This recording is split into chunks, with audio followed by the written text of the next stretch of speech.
The US President Donald Trump said on Thursday he would put a 200% wine tariff. Doubles down on tariffs. Those tariffs have really caused the stock market in recent days to wobble.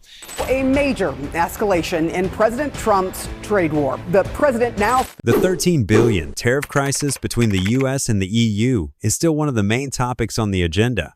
U.S. President Donald Trump's latest move is escalating the trade wars. Tensions are rising again on the world trade scene. President Donald Trump is sending shockwaves with his threat to impose a 200% tariff on wine, champagne, and other alcoholic beverages imported from Europe. The EU was set up in order to take advantage of the United States.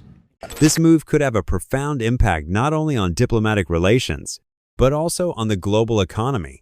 So what is behind this U.S. threat against the EU? How is the new front in the trade war between Europe and the U.S. shaping up? Let's take a look together. But before we get started, please don't forget to subscribe to our channel, turn on notifications, and give us a like to stay up to date with our content. Now let's get back to our main topic. The U.S. accounts for a massive $13.1 billion of the European Union's beverage exports. If this volume of trade is subjected to heavy tariffs, it could cause serious economic fluctuations in major producing countries. Wine and spirits in particular are caught in the middle of the trade wars.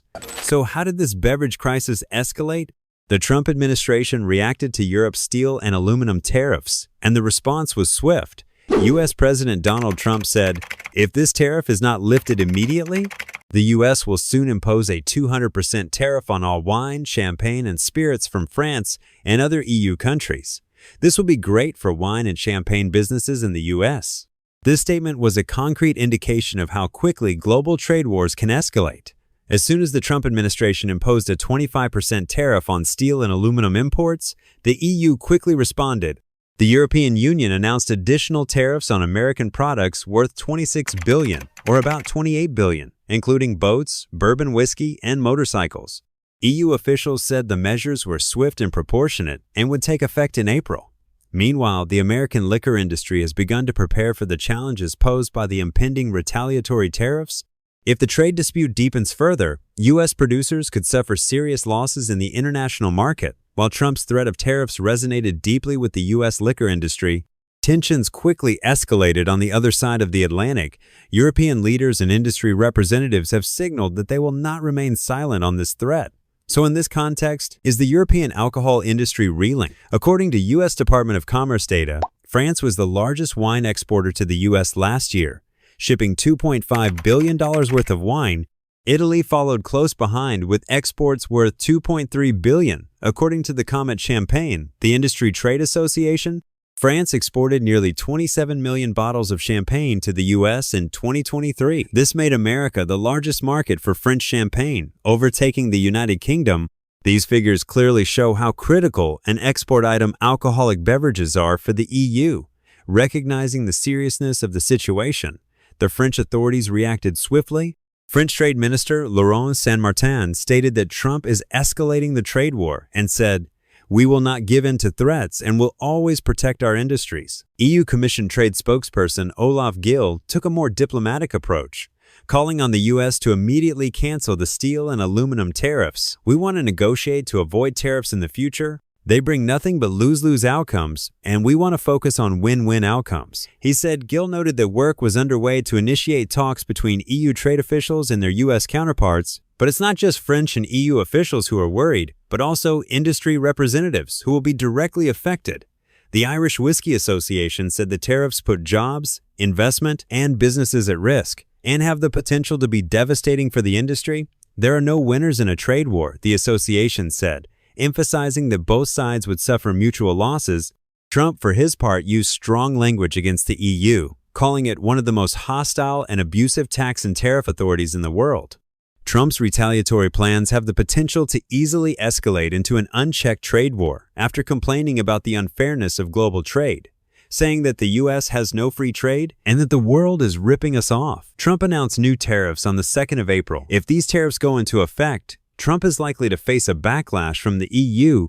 However, despite the growing backlash, the Trump administration continues to threaten new tariffs on strategic industries, targeting steel, aluminum, and automobiles.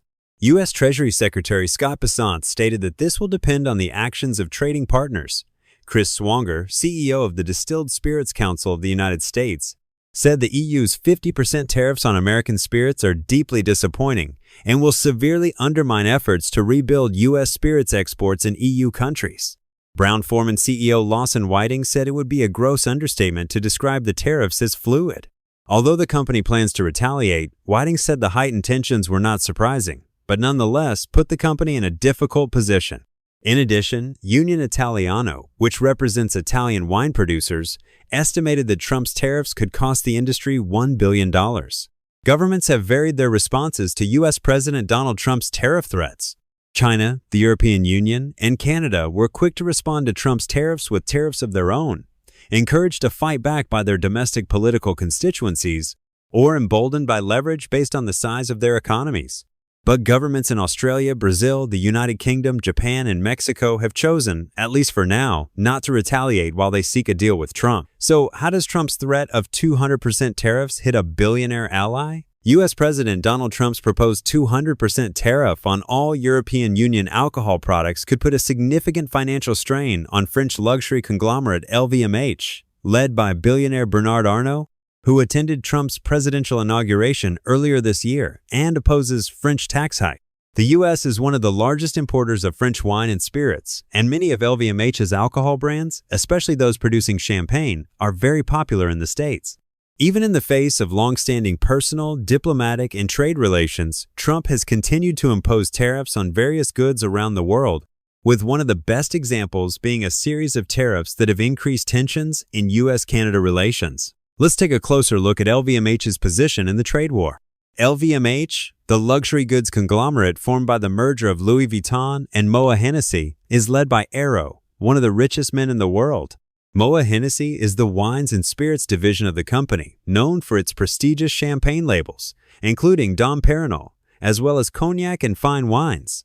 Arnault's long-standing relationship with Trump also strengthens his influence in the French luxury brands and spirits sector.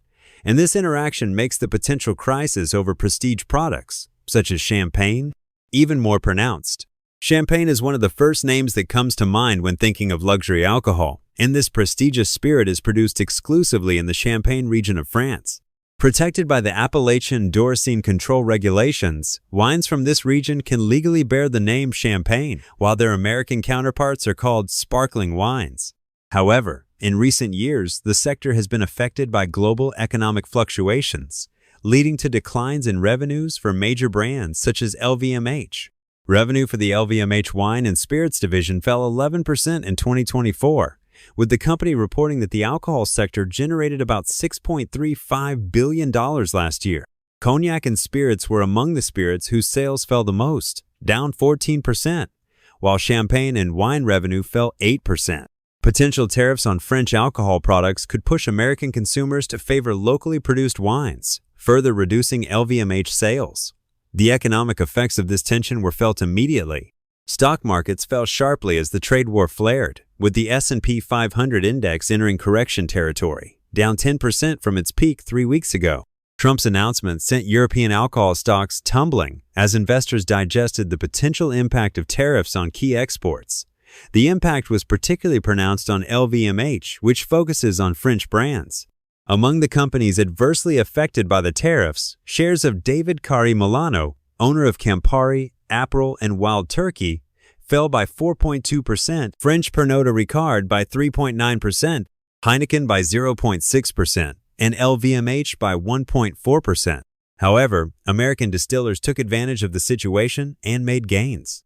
Trump's statements raised expectations that tariffs on American whiskey would be lifted, leading Brown-Forman shares to rise 2.1%. This raised the possibility of reopening European markets to American producers. This rising tension on the global trade scene could have a profound impact, not only on the economic balance between the two continents, but also on the livelihoods and consumer choices of millions of people. But can this trade war really produce a winner? Or will the global economy suffer irreparable damage for both sides in the long run? Please do not forget to share your thoughts on this issue in the comments section of the video. The diplomatic steps to be taken in the coming period may be a critical turning point that will shape the future of world trade. Stay tuned to our channel to be informed about the developments. Thank you for watching us.